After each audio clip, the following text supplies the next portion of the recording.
Okay, so this is kind of a crazy day for me because I've been doing messages for like 4 years now, and this is my last one for the youth. So I will be 20 next year. So we'll be doing that next year. Maybe something another time, but so yeah, it's kind of been a crazy year for me. It's 2020, been crazy for everyone. Been very different changes and life and everything, and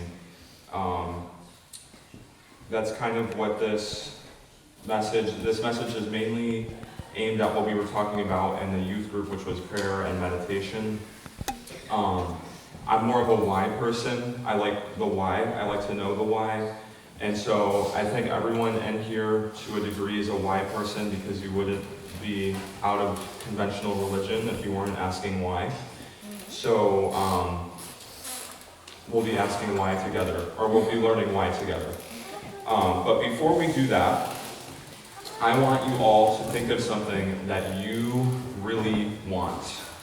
And it doesn't have to be something big, it doesn't have to be small, it can be anything. So it could be, I want some extra time with family, for me it would be, I want some extra peace of mind.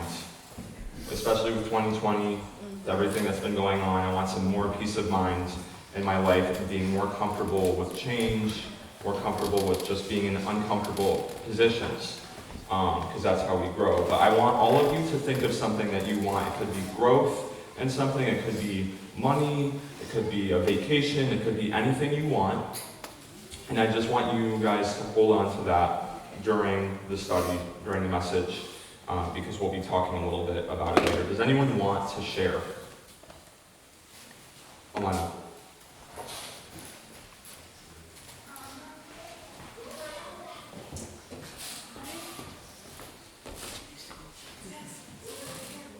I mean, if you want to tell everyone, that would be great.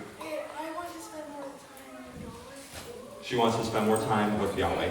Awesome. Anyone else? My wife and I would like to go to Israel and live in the kibbutz for at least 6 months. Perfect.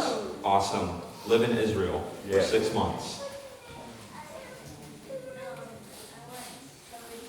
You want COVID to stop? Everyone, we all, let's all think about that one too. Anyone else? Okay, cool. So, so while you guys are keeping that in mind, I am going to talk to you guys about a little bit of science that I've been researching and studying throughout the year. And at the end of the study, we'll talk about how maybe what you're thinking about might be a little easier to receive than you think. So I have been studying, just in my own time, quantum physics, quantum mechanics, and just some really fascinating stuff, how it relates to spirituality and how it relates to neuroscience, the brain, and how we are literally conscious creators of what's happening around us. We are modeled after a creator being. We're made in the image of a creator being, and I believe that we have been created to create, and we are constantly doing that throughout our life. So some of you might be wondering, especially maybe the younger ones, what quantum physics is. And I'm going to use a definition by a researcher. His name is Robert Coleman, and he puts it really, really well. Quantum mechanics is the branch of physics relating to the very small. It results in what may appear to be some very strange conclusions about the physical world.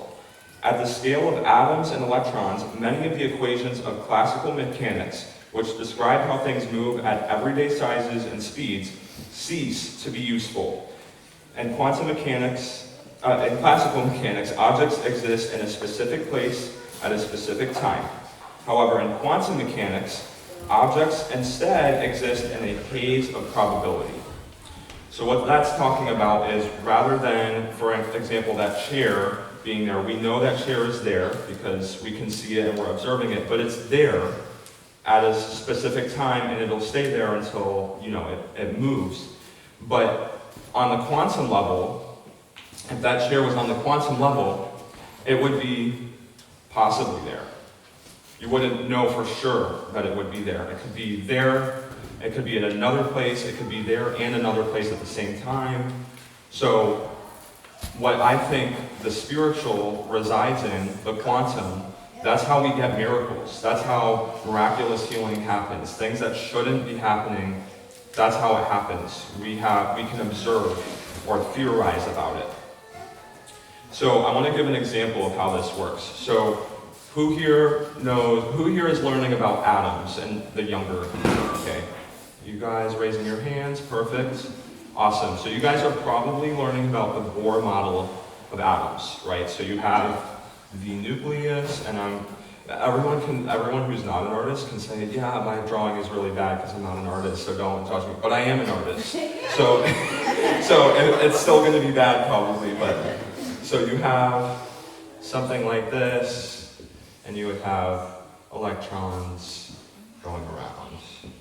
And so they would be orbiting like planets, according to the Bohr model. And when it gets more complex, you get layers and crazy stuff. But this is a great model to learn from when you're learning the foundations of things like chemistry and physics. But this is not how they behave. Electrons do not orbit, okay? They are waves that go like this, and I'm trying to get them equidistant, but okay, so they're waves like this. Forget the circles, okay? All right, so this is more accurate. And so the electrons are more, they're operating around here. It's more like a radius. They're possibly right here, okay? There's an electron that's possibly here. But we don't know that for sure, okay? There's one possibly there, okay? But like the definition says, it's a haze of probability. And this may sound completely unconnected to spirituality or anything spiritual whatsoever, but this is going to tie in, I promise. So when we have an atom, right, the electrons are behaving in this way, but when we focus on an electron, okay, the probability of the electron being here, for example, condenses and solidifies here. So when Einstein was talking about a wave and a particle, light being a wave and a particle, it's very similar. So when you focus, but it's based on your focus. So when you're focusing on this electron, it condenses. So it's no longer one of these squiggly lines. It's a circle now. It's circle, right? And so what this is really interesting because all of the subatomic particles behave this way, and all of them are pure energy. They're pure light energy, they're pure information, okay? Atoms make up everything, and if atoms they consist of pure energy, what do we consist of, right? We're consisting of pure energy, pure information, and that's what our existence is, that's what consciousness is, and there's it's very, you're looking at this and seeing that the supernatural is in everything. We are all supernatural beings, so we're all special. Right. So what happens is, and like I said, this will tie into prayer and spirituality, but we have something of, let's see, this is a person. We're just going to pretend it's a person. And there's a field around you, okay? This is an electromagnetic field around you, okay? And you're constantly emitting a field around you, okay? So when you are walking around through life, this field is always around you. You always have a field, okay? And it's drawing things to you. It's an electromagnetic field. It's drawing more information, more light, more energy to you, okay? So events, situations, emotions, you might have inspiration coming from absolutely nowhere, are being drawn into your field, okay? So the events are being quantum driven to you. Okay?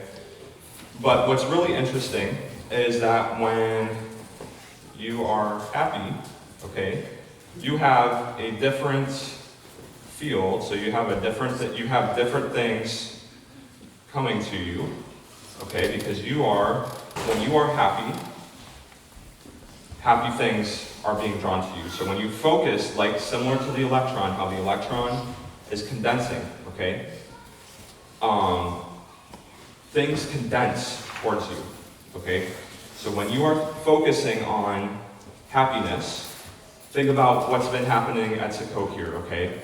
We've all been focusing on happiness, joy, keeping it light, you know, and what have we gotten out of it? We've gotten joy, we've gotten happiness. It hasn't stopped yet. So that's happening, right? When you focus, okay? But when you end up changing how that is, so if you start focusing on bad stuff, you are getting that bad stuff coming back. And so what we focus on, this is based on the quantum theory, is that what we're focusing on, we're condensing more of, okay? So we are drawing something based on our attention to it. Now, I want you guys to think about your everyday life and think about what you focus your attention on every day, okay? You may have a routine, okay, and you get up, you look at your phone, you drink a cup of coffee, you maybe read a little bit of news, and then you go to work, you study, you do school, something like that.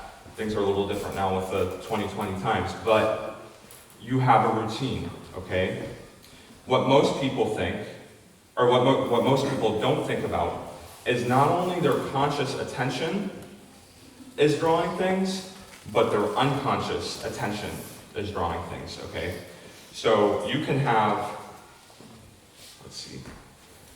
you can be thinking this amount of, let's say 10% good thoughts. This is your conscious. We're just using 10% as an example. 10% of your conscious is focusing on purely good stuff, okay? We're just going to think about that for a second. What is this other subconscious level thinking about? Okay, and that's a question you can ask yourself. What in my routine, what in my body, what in my cellular memory is causing me to react, to think, have those, split-second decisions or judgments or thoughts?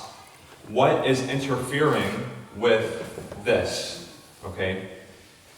And now some of you might have heard of something called the law of attraction. And that is a buzzword that goes around a lot, especially in my generation. I hear people saying, oh, I manifested this, or I manifested that, or I got this, or I got that, right? Because I, wrote something down 50 times and, it magically appeared.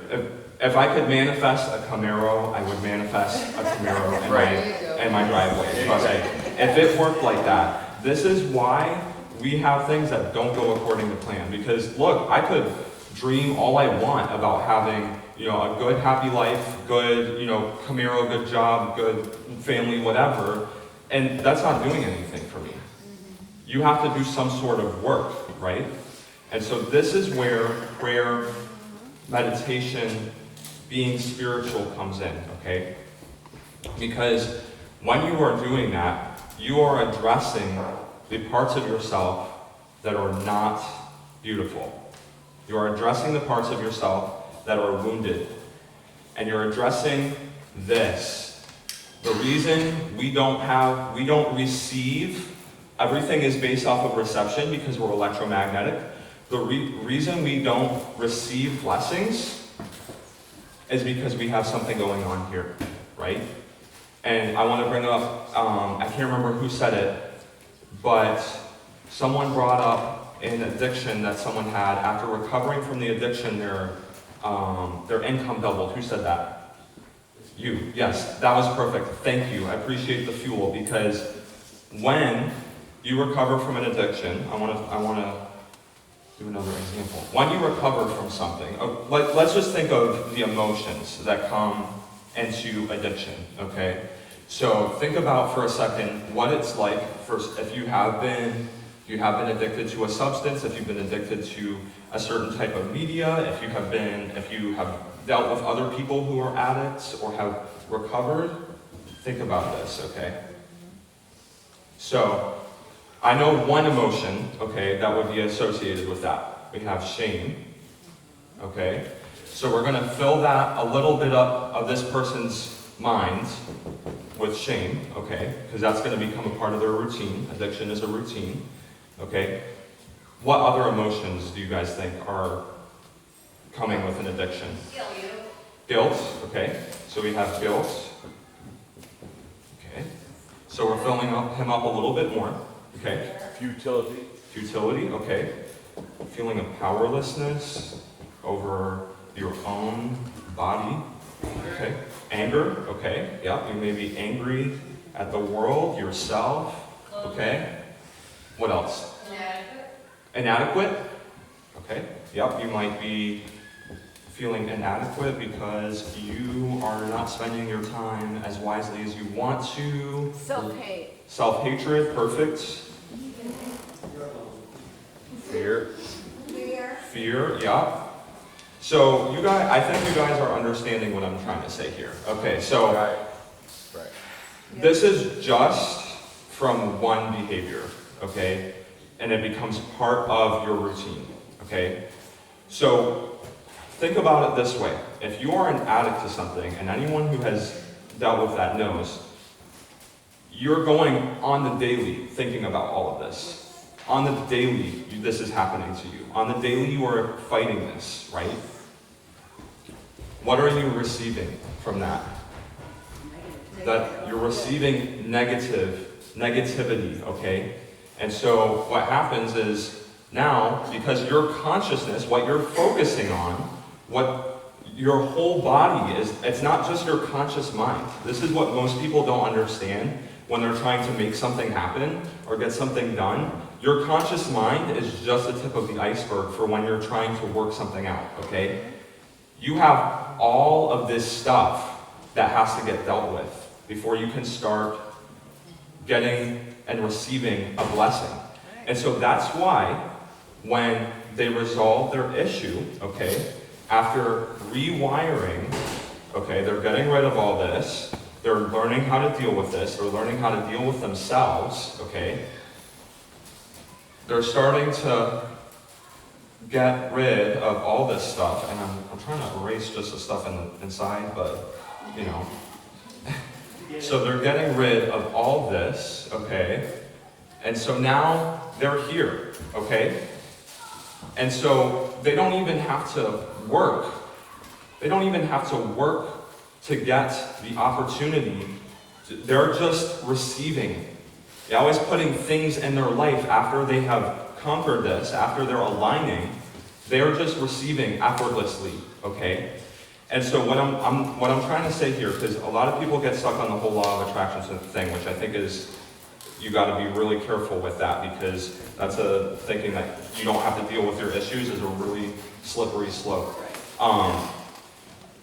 What I'm trying to say here is that not everything is sunshine and rainbows, but when you start dealing with this stuff through prayer, through meditation, experiencing elevated emotions that cause hormonal and electrical reactions in your entire body, which changes that field, it's changing the expression of this field, you're going to start receiving, because your focus is, it's focusing that energy to you. It's focusing the probability of that to you, okay? I want to give you guys an example of this because it was a really good illustration of this concept in my life. Okay, so I was working at Starbucks up until, when did I quit? I can't remember when I quit. It was sometime this fall. or maybe in late summer, I can't remember. But I was working there, and I was getting really tired of the whole mask thing. My nose was bleeding a lot from having to wear it the whole time, and I was dealing with, so there was coworker drama that I was not involved in, but had to witness the whole time, and it was mainly my store, but it was not a great environment. And so I was thinking about this, and I was like, do I want to be here? Do I want to be in a situation, do I want to be in an environment where I have to deal with this pelting? And when I say that like this was a bad environment, I really tried to help you. Like I really tried to put boundaries up and say like, hey, I'm not going to deal with this. Like I'm here to work and make money, and I have my friends here, but you know, because I was good friends with a lot of my coworkers. So, you know, I was dealing with putting these boundaries down, and it was still just a terrible environment. And I was coming home exhausted. I was just like, man, like I really don't want to go to work at this, you know. And it's a part-time job. I understand it's not that important. But what I'm trying to get at is, I just said, look, you know what? I don't think I need to be here anymore because I've done what I need to do, and now I'm having all of these negative emotions attached to my life. It's like a feedback loop going on and on and on, and it's not stopping. So I was just sitting, and I was, you know, praying and working on it, and you know, in my studies, which one of the most impactful books that I read in regards to this is called Becoming Supernatural by Dr. Joe Dispenza. He's a neuroscientist and lecturer, and he helps people heal chronic illness through this idea that, you know, you are able to create life, and you are able to heal yourself. He goes through all of the science behind why miracles work, why miraculous healing can work. You know, why it's about belief, and it's not about the doctor. It's about you deciding to let yourself be changed in order to heal. You have to give up some new stuff, or you have to give up some old stuff to get the new stuff. So I was looking through his stuff, and, you know, I was just like, hey, you know what? I'm just going to think about this. And, you know, his method is, you know, you look, you go through and you try to imagine what it would be like to be in the situation that you are wanting to be in. So you're scoping it out, and you're trying to feel these emotions. Like, what would I feel here? Would I be really happy here? Do I feel like I'd be walking in my calling here? Do I feel empowered here? And so you keep going with that, right? And I was just like, I'm just going to try it out. And so I did, and, you know, I was praying, I was working on that, and, you know, I was just like, I'm gonna quit. Like, I'm gonna put my 2 weeks in. And actually, Svi was visiting us when I said, hey, like, I'm putting my 2 weeks notice in. I'm gonna go ahead and do that. Didn't have another job lined up. I didn't have anything set up, so I was just like, you know, I have to just trust that there will be something provided. And so I put my 2 weeks notice in that day, and, you know, I left, I went home, and then the next day, I got an opportunity for a job that I'm currently at. And not only was it a new job, but it was a better job, okay? So it was much better of a situation for me. And I didn't even have to put in a request for the time off here, because my manager is here too. So, yeah, so Maggie was the one. And so, but this happened right after I let go. And I was holding on to all of this stuff that was putting me down. I really felt like, I'm telling you, I was so uninspired for life working here. It was crazy, because literally it was pretty bad. So I just dropped it, and faith that something would be provided, and here you go, you receive. And so what I'm trying to say, this isn't something special I do, this isn't something special that Isaac does, this is a human thing, okay? This is something all of us does. And what most people don't understand is, like that field, when you're walking around, you're constantly absorbing, you're constantly receiving information based on your focus. That's how it works. And I think it's really actually interesting because one of my passions is understanding the link between spirituality and science, and particularly neuroscience.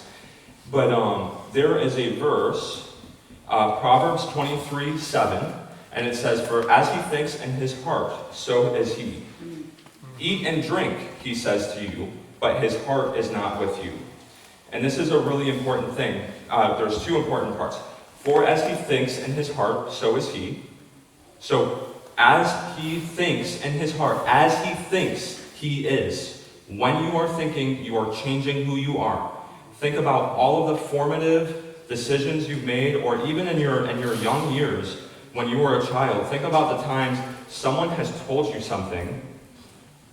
You know, you're ugly, you're not good enough, you're inadequate, you're not this, you're not that, you can't, whatever it is.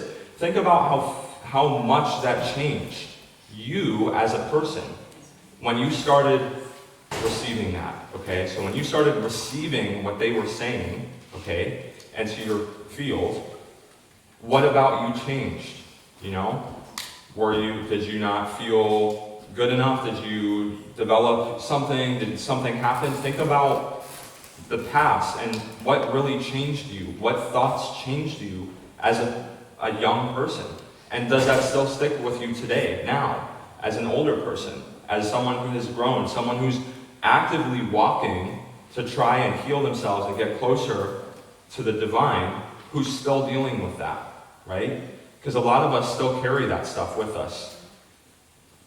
So there's the second part is, he says to you, but it says, eat and drink. He says to you, but his heart is not with you. And what that's saying is, you can say all you want. You can lie. You can try to cover up who you feel you are by saying things, or by, you know, I'm just this, or you can belittle yourself, but it doesn't change who you have made yourself to be, what you've experienced and what you've absorbed. It doesn't change that. The change happens when you go inside and you start dealing with the stuff. And that's uncomfortable. It's really uncomfortable to go when we had the panel with the addiction. It's really hard to deal with that. Everyone can attest to whatever issue you deal with, it's not comfortable. Who wants to do that? Who wants to go and deal with stuff? You know, who wants to deal with the ugly things that have happened to you and revisit that? Why would we want to do that? But that's forming who we are right now. And the only way to change is by going in and diving into it and really grabbing a hold of it and confronting it. And we're empowered to do that because we have a Savior who did that for us. He already did it for us, and He's the template. He did it, now we have to do it. We have to sit with the adulterous woman inside of us, right?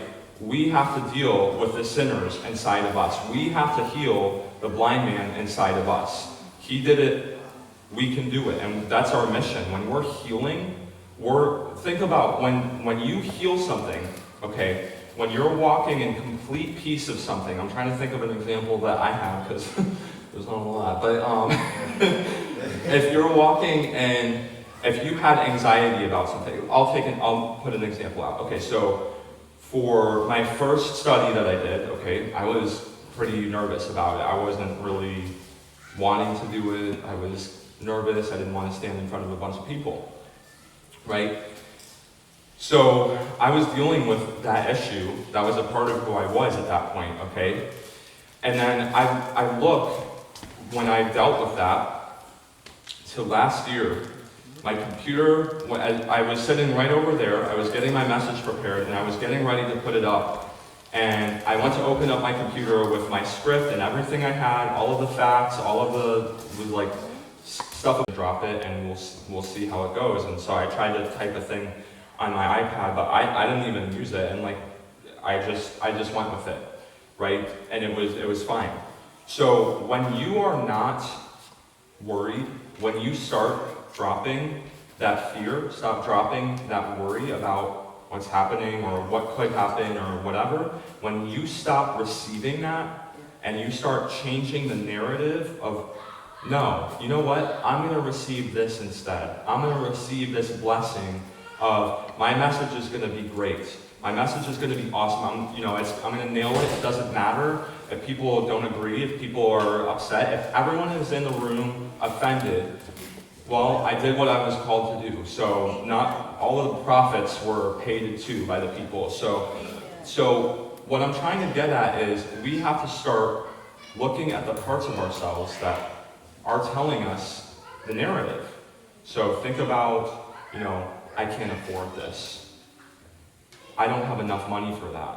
I don't know we might need to prepare for this more, or, I don't know if I can go and live in Israel because, I don't have enough money. But change the narrative, because we are serving a God of blessings. Amen.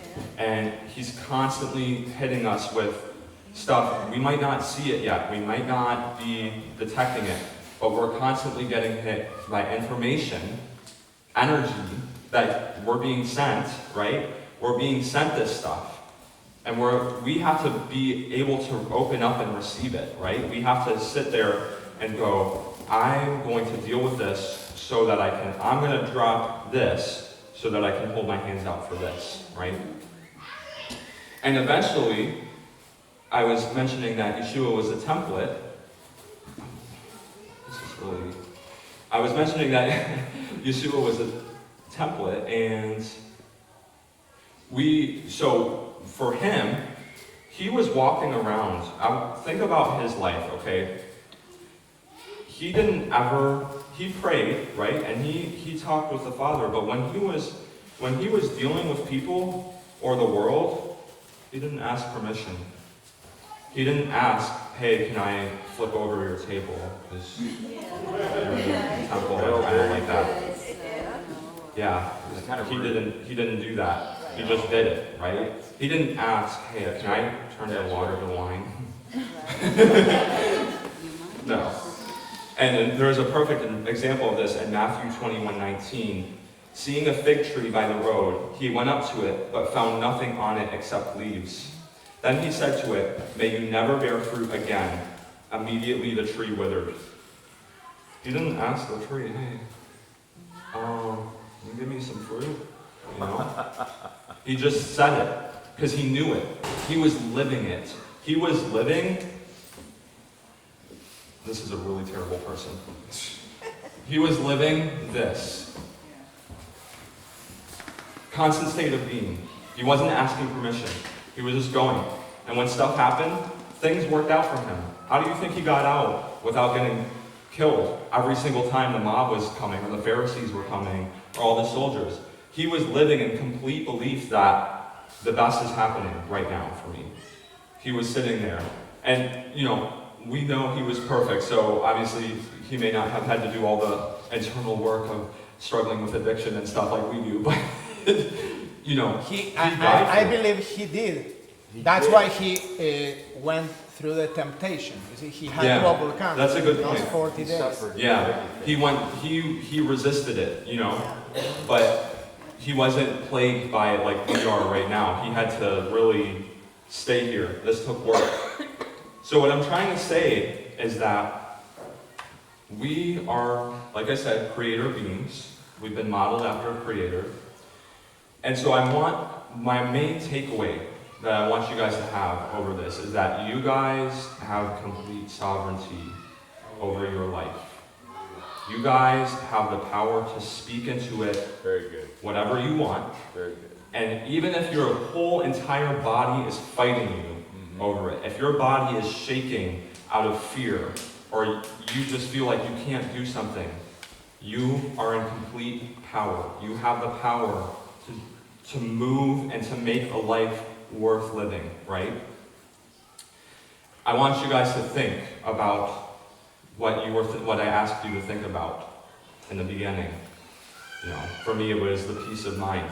And think about what happens, right, when you start praying for that and you start just feeling what that feels like to be there, okay?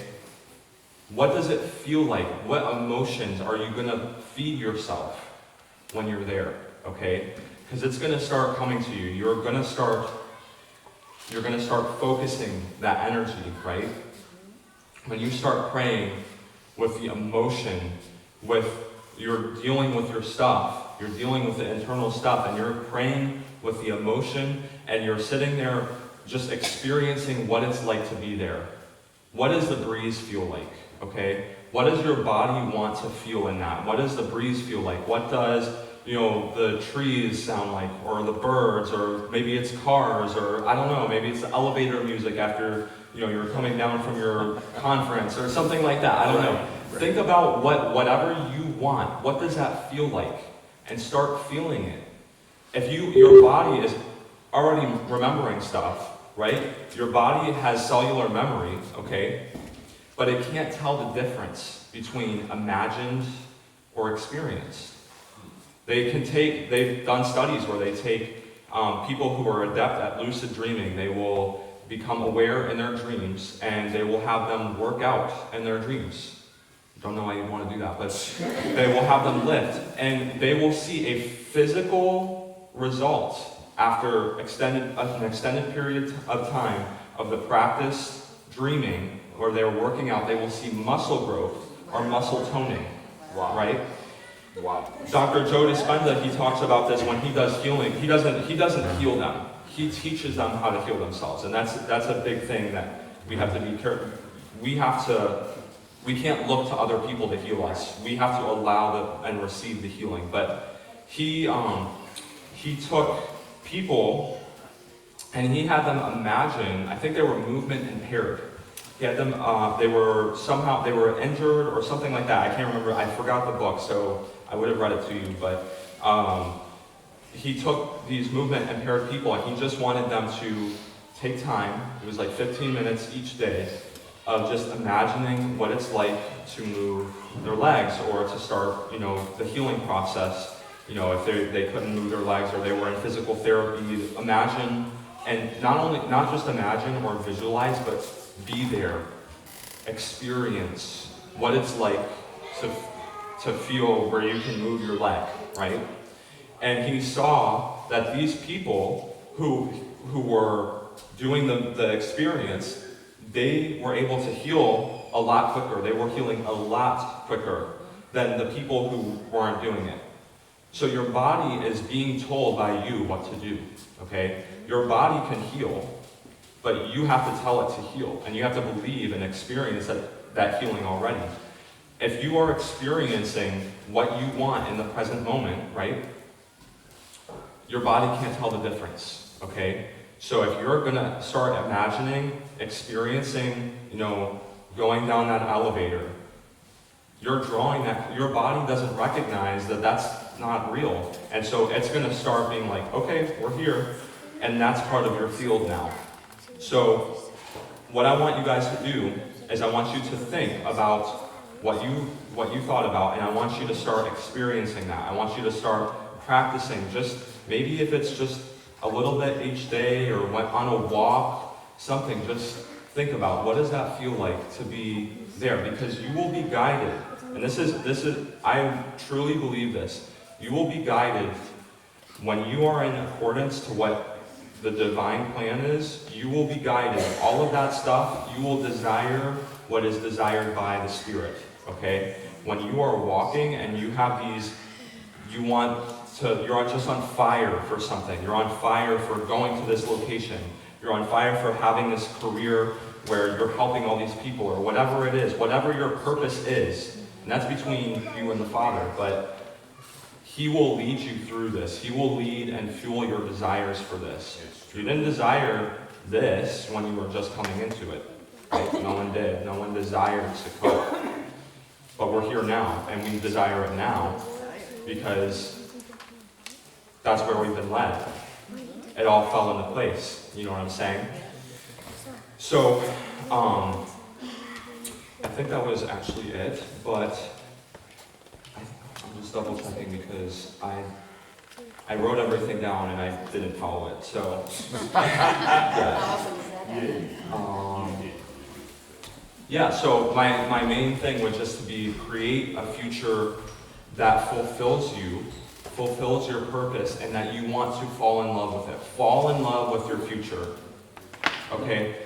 What is the best looking thing for you?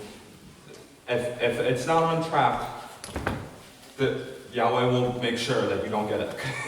Because we've all wanted something that we didn't get because it ended up being the best for us. But what I'm saying is, follow that future that you want to have. Follow that future that you love, because that's what you're being led to do. That passion you have, that fire burning in your soul, that's what you need to be experiencing.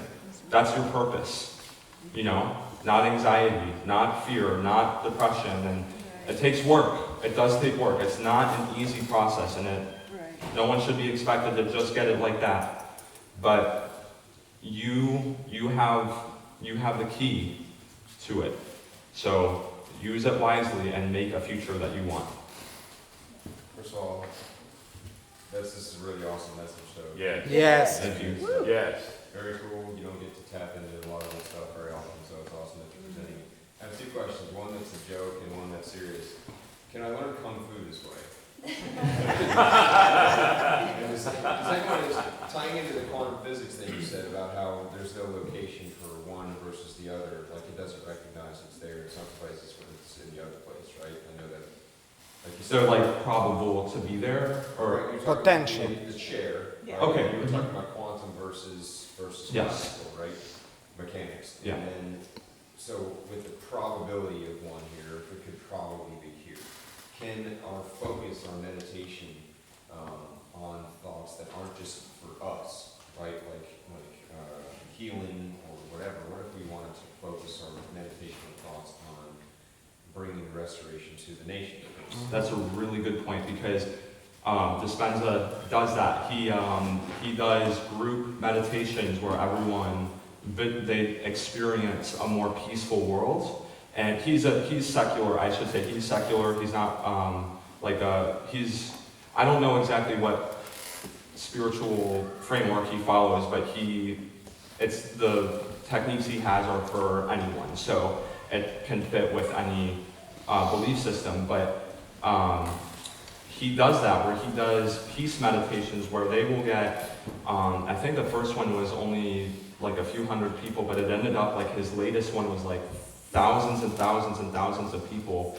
And they're all just sitting there learning how to meditate, where they're putting, he does something called heart-body coherence, I can't remember the name, where you're in a state of complete calm and you're able to, your field is way more, it's strengthened. And so everyone meditates on what world peace, on world peace for everyone. And they said they have seen with all of the statistics that crime rates in the area and in the world go down. Traffic accident deaths and traffic accidents in general go down that day. And the whole idea is that the more people that are doing this type of work, the stronger the magnet becomes for that. So you can most definitely be doing this sort of thing, sort of prayer, meditation for other people, for countries, for the state of the world, for the kingdom, whatever you want to do it for. I would say that you can't heal someone for them. So if they're having baggage or resistance to that outcome, you can't make them heal. They have to just let it go themselves. But in general, Sin no more. Yeshua, it was a moment in which they were recognizing the brokenness and healed. It was sin no more. yeah, So it was, you got to receive the healing, and you have to live it. Yeah, you have to do exactly what you said. You have to clean that thing Yep. out and receive it. hmm So it was that moment of, he was pure. The journey. Yeah, when he was pure, so when you got into his field, there was an Yeah. opportunity to be pure. He made sure, as soon as you leave my field, you get to sin no more. You can't let this thing up again. Yeah, So, that's a good I point. just wanted to say this, I feel like I'm sitting in the midst of what you're talking about. I mean that, like, there's people in this room that visualize Sukkot celebrating like this. Absolutely. They believed it was important, and they believed that it was something that the Absolutely. body and Messiah needed And to we're do here to because get of better. And I think every day during the year, they focus on how to make this an experience for us that we can receive a teaching as amazing as this one. Thank you. Amen. Yes. And sharing the manifest. And I just want to be a voice, like, I don't want to stop doing that with everybody in this room. Like, what's the next thing, guys? So, Right. Yeah. I'm not trying to say this can't get better, but we have Passover Day, in 6 7. Right. Pilgrimage feast, right. Dream big. Pilgrimage feast, like, there's things that we can be now thinking about and discussing. It doesn't matter if we're 10 hours away from each other or 10, 20 minutes or 3 miles with you and Steve. We can do this because of this. Like, Right. Like, I think our magnetic fields sometimes can be larger than that description. Yeah, Does that make any sense? I think so too. I think the board is only So so big. big. I want to be a believer that, like, I haven't done a good job of this, but I met some people here and I really felt magnetically drawn to them. Yeah, And yet, I allowed my distance to sever the connection Yeah. more than I should have, because I was wallowing in my own selfishness, my own problems. And I think it'd be really cool for us to start to believe in your teaching, Tim, like that we can be magnets to one another, Yeah. no matter how far away we are from each other. yeah, We can believe that God brought us together as a group intentionally so that we could do this. yeah, For not only each other, but it could magnetize to our children, to the other people that Right. we meet. And I just want to embrace it, man. Yeah, for sure. I want to not allow the enemy to come in and fill me up with that bad stuff, right? And I think a lot of that's been happening here. We've been cleaning each other out. We've been Yeah. praying over the last few years and Yes. just emptying this vessel of brokenness and being filled with His Spirit, which I think is what you're getting at. And I want to just make sure that that's something that can continue. Just- yeah, Yes. Just to tie in with what he was saying in the beginning and about Yeshua's walk, as it relates to this message, when Yeshua would heal someone, he would say, "Your faith Yeah. has made you whole." Yeah. You see, the people had such faith that individual had supernatural powers Yep. that if you touch his tzitzit, you are going to get well. Yes. Yeah. Yes. As opposed to somebody that doesn't have that faith. Yeah. But ultimately, I mean, not that Yeshua didn't have powers because he walked in that, yeah, but the ultimate power was within the person Yes. that Yep. accepted that embraced that healing. yep. That's it's really cool because Dispenza talks about, because he does retreats where he teaches people how to do this and how to heal. He heals people from he doesn't heal the person. I gotta keep saying that because the person heals themselves of terminal cancer, or they'll walk again. They'll have. There was one. She had Parkinson's, and she was like, she jumped for joy for the first time in years because she had tears streaming down her face and everything. But I was just gonna say, like, what's really cool is that a lot of these concepts that science is talking about now, the ancient people have known for a long time intuitively or through experience. So it's really neat to watch. We're in a really cool age of science where everything's kind of catching up. The past and the present are kind of meeting together. We're seeing this huge burst of no one would have thought this 20 years ago. I mean, so I think it's just a really great time to be alive, to be knowing about this. I'm gonna get him first and then I'll get you. Okay, so is there a size of this magnetic field? I'm just wondering, because the planet becomes more and more apparent when you see it, right? Because I only ask that because, not to bring up, and this is not intended to be anything political, but seriously, the social distancing thing, we know that's causing relationship breaks between people, because people need people, right? nowhere. You guys know that? I mean, it just, I you guys remember it just, can actually speak into that a little bit. He's gonna, I know you're gonna see about free radicals yeah, that kind of make up this field. yeah. And they do say it's about 3.5 feet That's crazy. from your Yeah. body, but it can go up to 20 feet. Depending on your, yeah, Depending on sometimes your, you know, your energy level. Yeah. Right, your positiveness, or they say they can watch it when people come together, like here, like when we all come together and we're praying, I think many of us, I'm getting sure we're just talking about, right, when we all got together, Right. and, you know, Shaul prayed that prayer in Hebrew for the demons to be gone. I don't know if anybody else felt it, maybe I'm a weirdo, but I'm feeling it in the house, or something. It was like that negative energy left, and it was like, boom, we all kind of felt it, we felt this like feeling. And it can, those radicals can go, and they can expel very, very far, they say, right? And I want to correct something. I know I live in Cleveland. I look forward to this all year long. Yeah. Oh, me yeah. too. Oh, and Driving home, I'm ready my for kids next year. look forward to it, and that's that electromagnetic. Yeah. Oh, I you're don't know the long. solution. Oh, man. I don't want to See? I don't want to speak out or start to believe things that aren't real and aren't true and aren't what your father wants. So I just want to recognize that. I yeah, want to recognize that. You guys have done a really good job. I think all of us, we're all attracted to Torah. We're all attracted to the Spirit of Yah. And the more people that come together and honor and worship that word Yah, it's magnetic.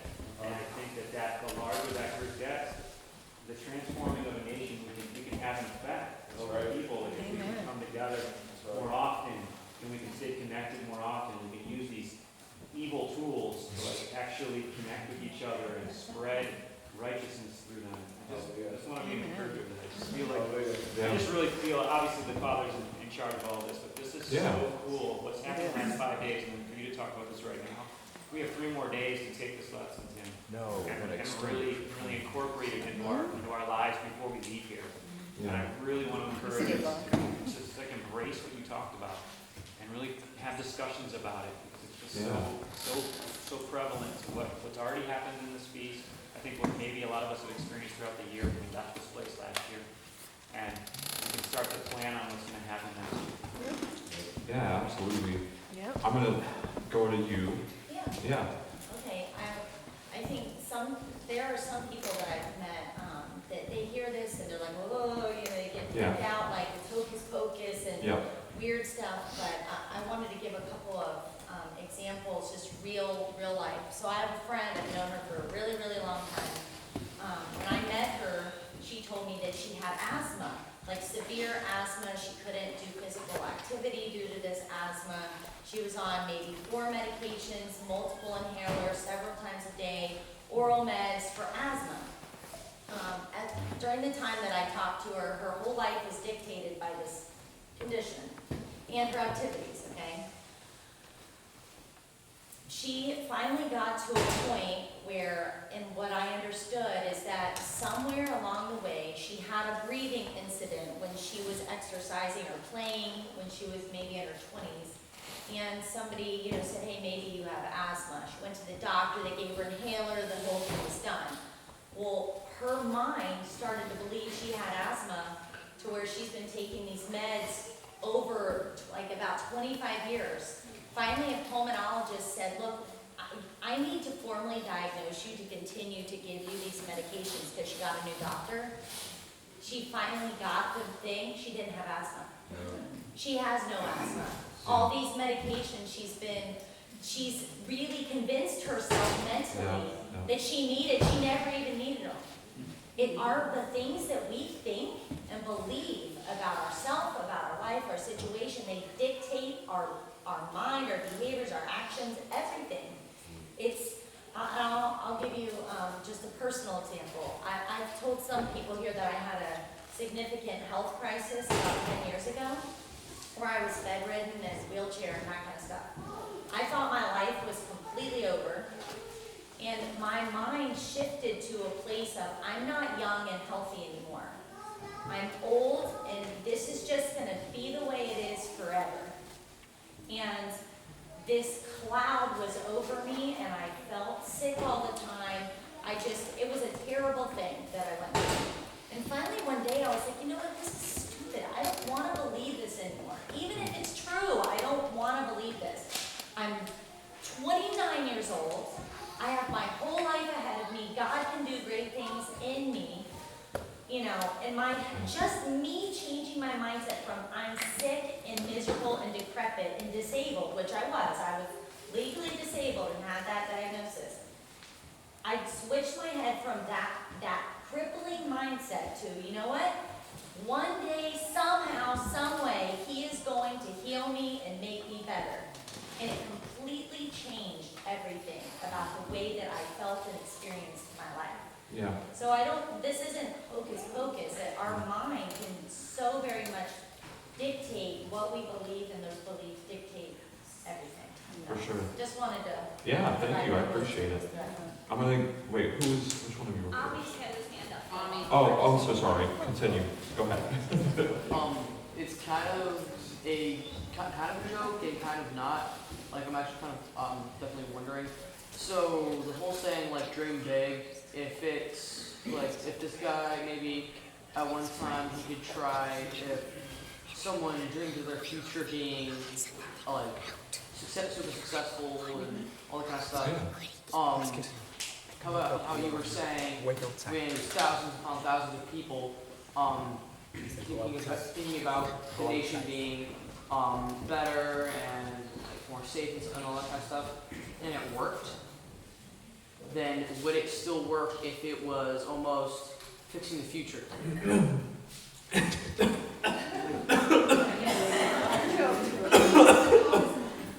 Don't want you guys to hear that. Give me a second. Yeah. You must have asked the right question. Huh? Yeah. No. What was the last part? What was the last part of that question? If it worked, like helping the nation at that day, would it still work if you dream big about your future or something like that, it being successful? Yeah. Is it a possibility that it might actually happen? Yeah, I mean, so the probability of it happening it exists, and then based on that both the conscious and the subconscious thinking that you have, that can affect that probability. So if you are cleaning house on how you view money, so seeing a lot of people for some reason see that money is an evil thing, but it's really lust of money that's evil. Money is just energy. So people, you know, I don't have anything here, but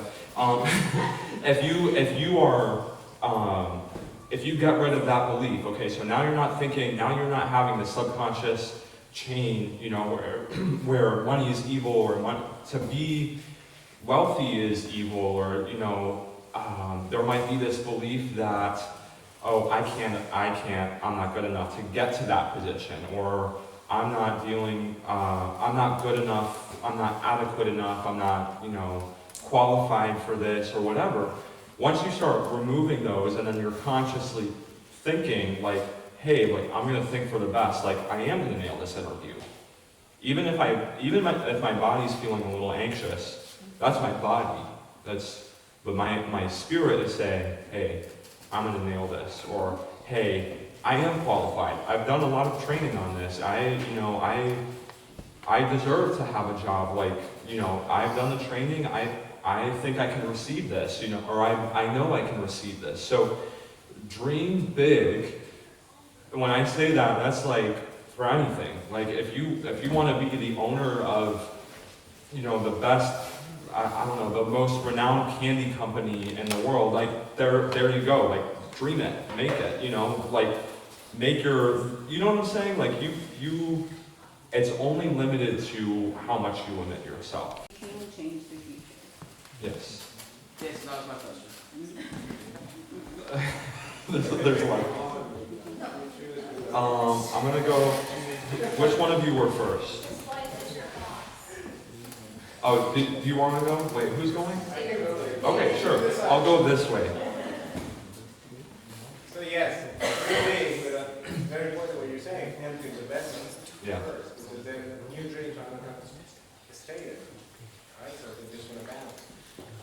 You were mentioning about the molecules act without knowing if it's real or if it's manual, right? Yes, yeah. Okay. So it's pretty much the same for, they don't know if it's bad or good. And that's why this, what you're referring to, the Yes. hocus pocus. Exactly. So it's interesting because I want to bring one number that came to my mind. I'm in the insurance industry. Depends how you put it. Depends how you group the type of cancers and the type of cardiovascular disease. If you group cardiovascular disease with a stroke and TIC, for example, TIA, I'm sorry, and if you put all together like a cardiovascular disorder is the first cause of death in the world. Some studies have demonstrated that 85% of the psychological aspects of people who suffer this disease, a couple things come. It's stress, resentment, and so that's pretty much telling you that you're programming your molecules for failure, and they don't know. They just execute the order that your brain is giving. So what you're saying is that most people die in the world. The most common cause of death is heart failure or something to do with your heart disease. But it found that most heart diseases are caused by psychological factors like stress and anxiety. Yeah, so what what he's saying is, this is exactly it. You can be released of that, the likelihood that you're going to struggle with cardiac arrest is way higher. Right? Another thing, guys, I'm a science guy, I have my degree in science as well, so something familiar in my life. We've heard a lot of hocus pocus talk, and I think he said this thing about where science and the past is catching up. Right?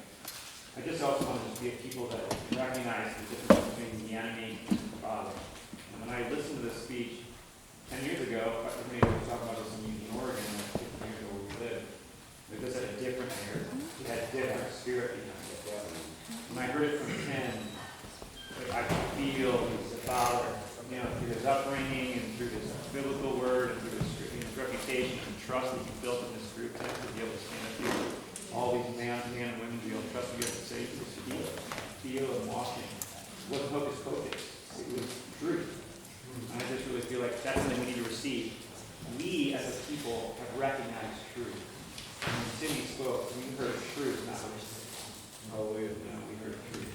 So I appreciate it. What you said was true. Science is proving what the Bible has told us all along. The Bible tells us to focus on what is pure and right, holy, honorable. And I'll start out by saying our bodies, depending on your age, we're 70% water plus. You go to 65, and then in the baby are highly full of water. And Masaru Emoto did experiments. We talked about it last year, where he took water, which is a conductor,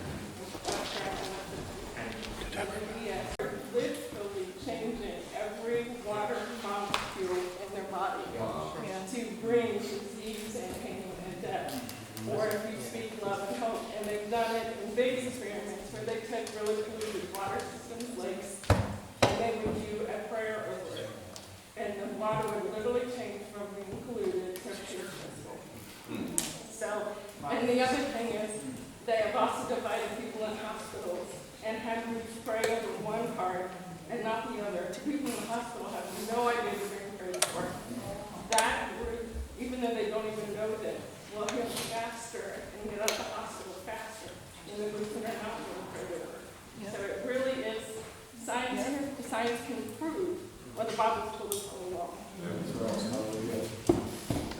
And feeding off your point is, you guys have probably all experienced where you can go into a room and you can be that light in the room. You've gone into a situation that was really dark and everybody was solemn. And I've done this myself and I've experimented with it. I've gone into that room and I've started speaking life and lifting it up, and you can actually watch the countenance of people change. They start to change just based on what you're telling them. Because life and death is sometimes. Yes, and that's what happened yesterday to me, and I'm gonna try not to get emotional, I have been holding stuff that was spoken over me when I was young, that I was worthless and that I was a failure. And because we got in financial trouble in 2008, I was super uber sensitive because I had gone into everything I did, building my house and all that stuff with the best intentions, but it didn't work out. And I told everybody I could let go of that, but I really didn't let go of that. I didn't let go of that. I wanted to make that work out. And finally, when I finally let go of that, but I was still holding on to the baggage that I was a failure. And yesterday, when everybody was praying for me, each time someone put their hand on me, I could see with my eyes closed a brightness. And I know it sounds crazy, but I could see more and more and more light each time someone was praying.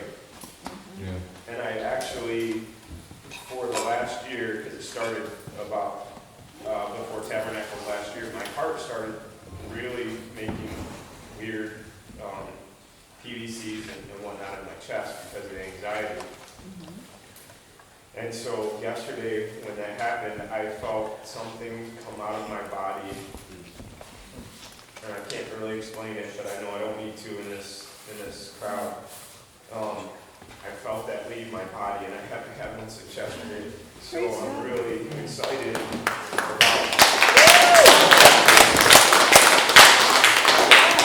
I believe what you're saying, Timmy, and you helped me. My own son is kind of hard to have your son take you back to your childhood to find out that your grandpa told you you were worthless and would never amount to anything.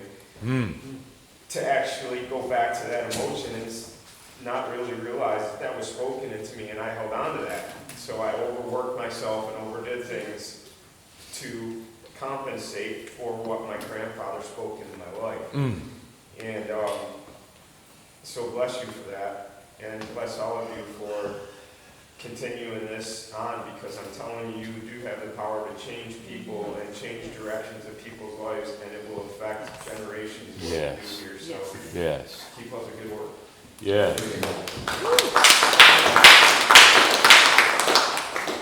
The lag time may vary from milliseconds to years, but everything, good or bad, that any human has ever done was thought first. Yeah. When they dedicated an open Walt Disney World down in Orlando, Florida, somebody said, wow, it's too bad that Walt didn't live long enough to see this. And they said, but he did see it. That's the only reason it's here. Right. So, Amen. power, everything you think, we can bring it about or not, but it starts in our mind. It starts in our mind. Totally. So, kind of on the same thing as what, Kay, right? Kay. I'm horrible with names. Some of you guys know Jesse Wilson. He was here last year. He's coming this weekend, hopefully, still in the plans. But he owns a greenhouse, okay? And so he had heard this whole thing about speaking life. Life comes from what we say. Like, we can either speak life or speak death. And he had the greenhouse for a couple years. It was okay. It was, it produced. And then he's like, I just want to see if this makes a difference. He started playing clean, like encouraging music, and would, instead of praying inside the house, he would go out and sit in his greenhouse and he would pray and he would walk. That year, his greenhouse doubled productivity. Wow. Okay, so literally he changed nothing. Right.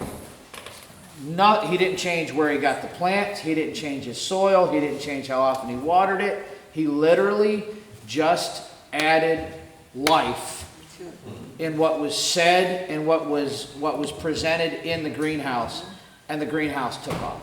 That's amazing. I mean, I get, like, you can like under a microscope, you can see under a microscope all this stuff, but that's all fine and dandy. But no, we don't have microscopes, not like maybe a few of us do, but. I was saying, well, the guy that does quantum physics for fun might. Yeah. But to see it come to life in such a real way, words have power. Yeah, they do. Yeah, they do. So it made me think of something, right? Like this whole COVID thing. We can't see this virus. Look what it's done to the world. Imagine faith like a mustard seed. What can it do? Yeah. Right? That's what it made me think of. Just having that, something we can see, could do greater things than this virus we can't see. Yeah. So That's right. Why do you think they've closed churches and synagogues Right. and kept them closed when everything Yes. else is open? Right. Because they don't want us They tapping don't want into this power. yeah. That's And right. healing right. the nation and healing That's each right. other, helping right. each other. You always say it's convocate, you don't want to. That's right. 2 weeks ago when my wife fell, 3 weeks ago, almost a month ago, wow. Today, month ago. The sorrow that settled on her and the anxiety that fell on me. We just had to put that behind us. And we kept saying, we are going to Sukkot.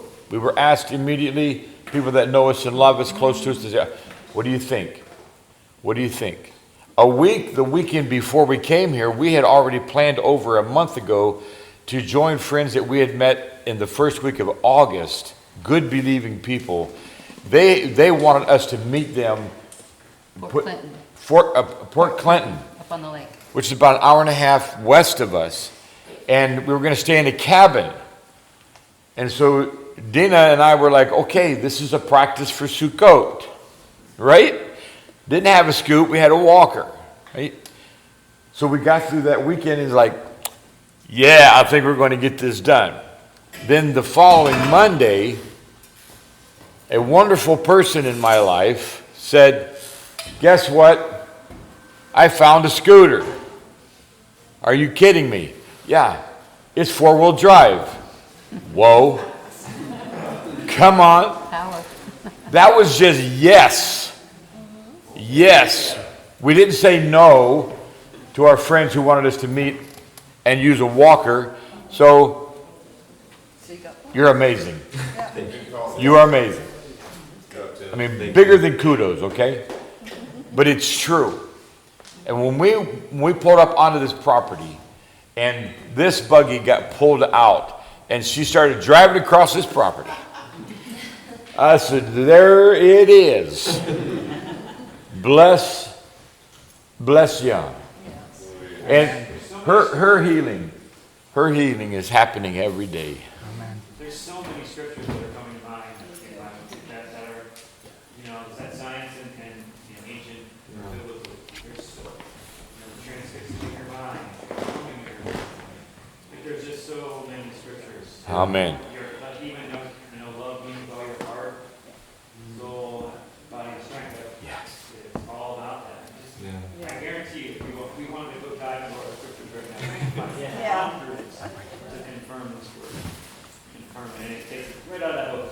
I just want to encourage these kids to picture you as that army. That won't leave my mind, that you are the army of God, and your generation is not going to be stolen. Be picturing that, and when Brian stood tall and did his little talk this morning, walk like that, saying I'm a child of Yah. Keep that in the back of your mind. If you're walking through school, the store, whatever you do, remember, you are an army. You're the next generation for Yah.